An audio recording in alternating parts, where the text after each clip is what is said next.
Molly. So Thanks, darling. you were really riding the crest of a wave last year, and then came the Blanchfield fight. Did that make it more difficult to get over the fact that you were so high up? I don't know, because I felt like a couple of years ago I'd won 3 big fights, and then COVID came and I stumbled, and then I'd won 3 big fights and then stumbled against an opponent who executed their game plan meticulously before I got mine. I feel like the pressure's completely gone. I don't feel any pressure now, whereas coming into that, I think myself and Patrick had received a lot of eyeballs in a short space of time, and it was like pressure. And he weighs it better than I do, or I did. But the loss in general was just the toughest moment in my athletic career, to be fair, and it wasn't one that I'd ever want anyone to go through. It would probably feel what it would be like to lose a world title, I imagine. Do you know what I mean? It was just like my dream, my life's ambition to fight an MSG, and I get a few minutes, I get one punch in. It probably feel like what Darren felt like against Tyron, but obviously mine wasn't for the belt.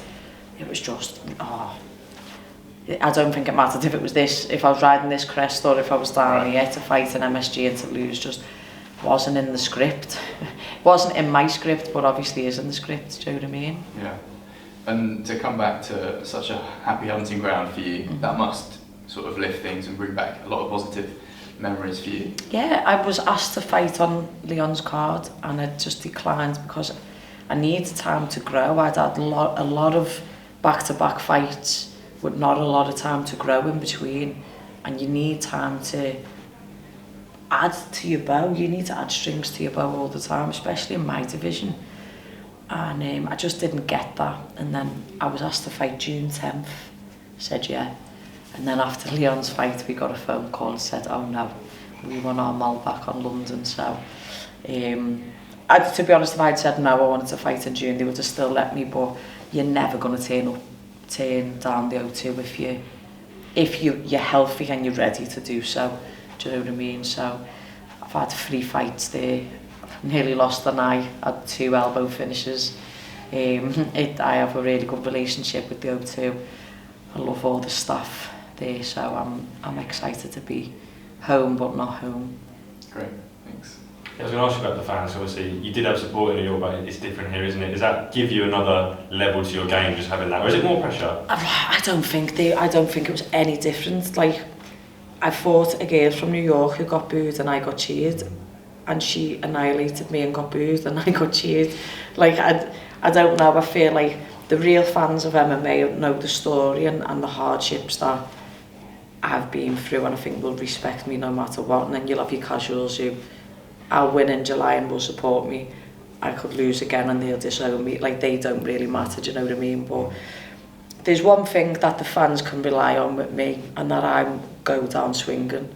I would give anything that I can to win, and I think that that can always be respected. So I love hearing, I love feeling, like, not breath, like, but you feel like the heat of the people. Do you know what I mean? Like, you can just feel this atmosphere, and I know it's different when I walk out at the O2 compared to when other fighters do. Do you know what I mean? Every one of us will have our own relationship with fans, but it's a bit of a party and it all goes off. Do you know what I mean? When I fight, so I rely on them in a nice way to push me through in the moments where I'm like, oh my God, I've given everything there, and then you'll hear Molly, and then I'll come back and try and give some more. I just asked about, well, when people lose fights, I think usually people would be either down in the dumps or angry. Have you tried to sort of stay in the middle? You mentioned you've done meditation, bits like that. You just tried to keep yourself. I thought I was done. Yeah. Because I was that wounded. I had 8 weeks. The shoulder? Out, yeah. I mean, not even, the shoulder was like dislocated and just fucked anyway, do you know what I mean? But I just thought, I give 3-4 months of my life for that, and it didn't even get out of 3 minutes. I was fucking raging, and I just thought, I don't know if I can give that much. I give more than I'd ever give. Like, I invested so heavily in my training partners, in my recovery, in my preparation, And it's like nothing went wrong in the camp, everything went meticulous, and then the fight fucking went fucked up. And then I have other camps where I'm holding together by a string, and then I get these unreal finishes. So I don't know, but it took me till February for me to be like, okay, I want to fight again. You have got to grieve. I was grieving a loss, and it's not even being about like a big baby, but I give me life to this. Do you know what I mean? Every interview, every training session, every interaction with fans, I give everything. And when you don't get the result that you want, it burns. And Daniel Cormier, I'm not likening myself to him, to his accomplishments, but he said like when he lost to John Jones, he had to let it burn and he had to feel it. And mine was the same, like I had to be okay with being Molly McCann and not being Meatball, do you know what I mean? And I went away for a couple of weeks with Ellis and with my coach Ellis, we was in Tenerife, and it was just a normal human for a bit, do you know what I mean? I mean, don't get me wrong, everyone fucking knew me over there. It was probably the worst place to go because it's like little Liverpool, but it's just full of Irish and Scousers, so I was fucked. But they made me like these, like I was in a Celtic bar in Tenerife, and I just remember like they made me believe in myself again, because these just like I went to watch the Old Firm, and I think it's the 2nd of January. I think it was, yeah, or good, but yeah, 2nd of January I think, and I was just like, oh, I am still someone.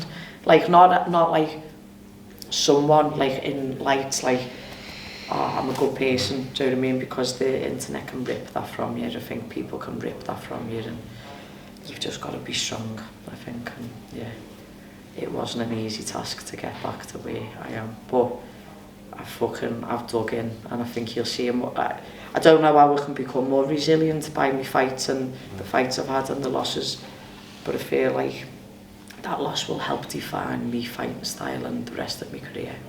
And you do so much in the community as people look up to you, but I suppose if you've won, does it feel different? You feel like you could be, I don't know, you can be happier if you've won, and then the next period of your life, that's with you sort of every day, isn't it? Just having that behind you. Yeah, like even if you win a fight when you don't really perform well, you know you've done enough to beat the best in the world on your worst day. So you can be frustrated and have fire and drive, and you're okay. Do you know what I mean? But when you've got, it's like I'd had acid put in my mouth. Do you know what I mean? I was like the taste in my mouth after that fight.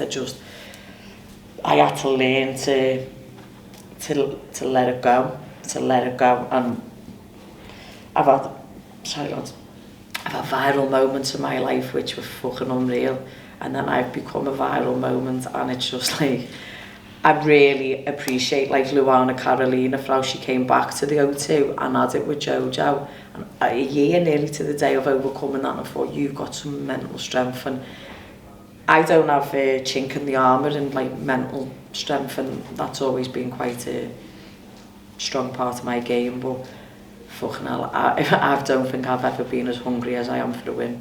Do you know what I mean?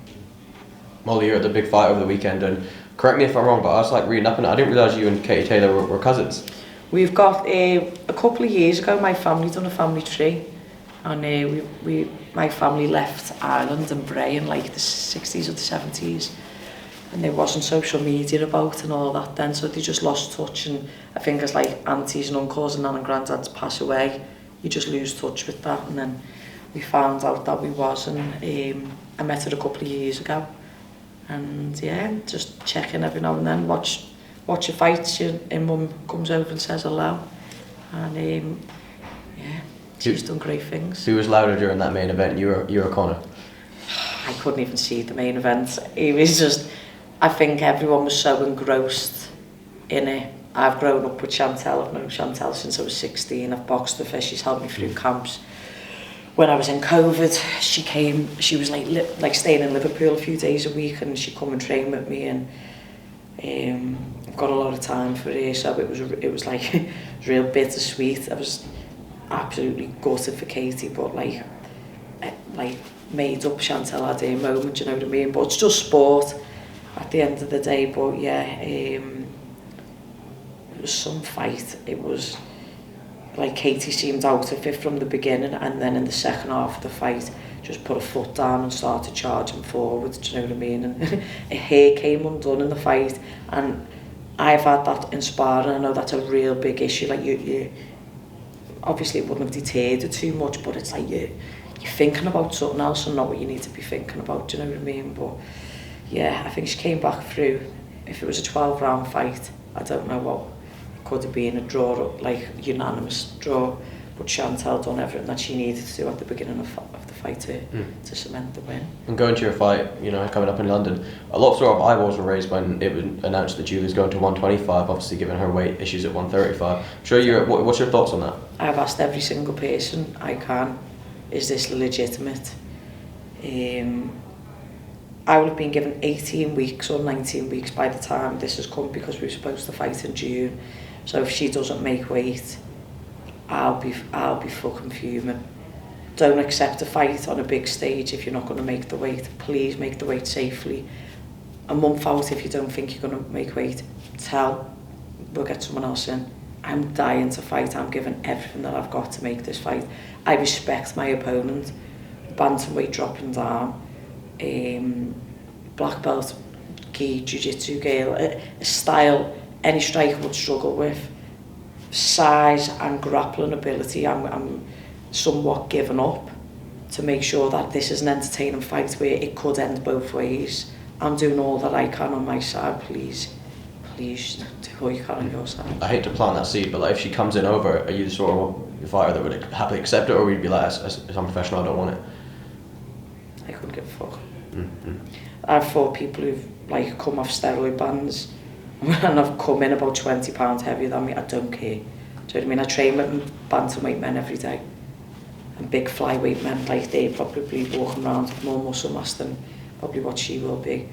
I took fight at Talia Santos, was massive. I signed for Ashley Evans-Smith to the London card. That didn't happen, and she was a bantamweight who dropped down wrestler. I don't turn fights down. Do you know what I mean? So yeah. And make sure she sees this. A month after your last fight, Paddy got another win. I know his foot's obviously injured. What can you tell us about how he's been, given that I'm sure it's quite a long road to recovery for him? Yeah, I feel like he had his cast off last week, or his boot. He's not been in the mixed martial arts gym too much because it's quite a far drive to get in, but he's been coming to S&C and he's just hungry. Obviously the performance wasn't what he wanted it to be. He wants to just prove who he is.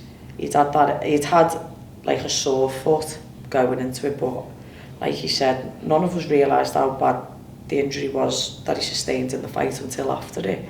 He's had like a full ankle reconstruction of his ligaments. Do you know what I mean? So that's heavy, but I'm going to his wedding this Sunday, and after that, I think it's only a couple more weeks till he can proper weight bear and start coming back a little bit. You can imagine when you win and people don't give you the respect, or there's a big scrutiny on the fight that he didn't win. You know what Paddy's like, he just wants to say, he lives to silence people, doesn't he? So he just wants to shut them up and just be like, I'll fucking show you in the next fight. And I believe like you'll see a different animal in him because he'll have more mouths to close, I suppose. It seems like he's been called out by like every lightweight under the sun. I don't know when that's never been a thing, even when it's like Jake Paul, it's like boxers, it's everyone wants to go with him. And the thing is, like, we don't get to decide who we fight. We're given a name on this date. Yep, okay, we're in. Do you know what I mean? Or who would you like to fight? Do you know what I mean? And he said, I'll fight Jared. I think he said Fiziev, is it? Is that how you pronounce his name? I don't want to... Fiziev, sorry, I don't want to pronounce it incorrectly, but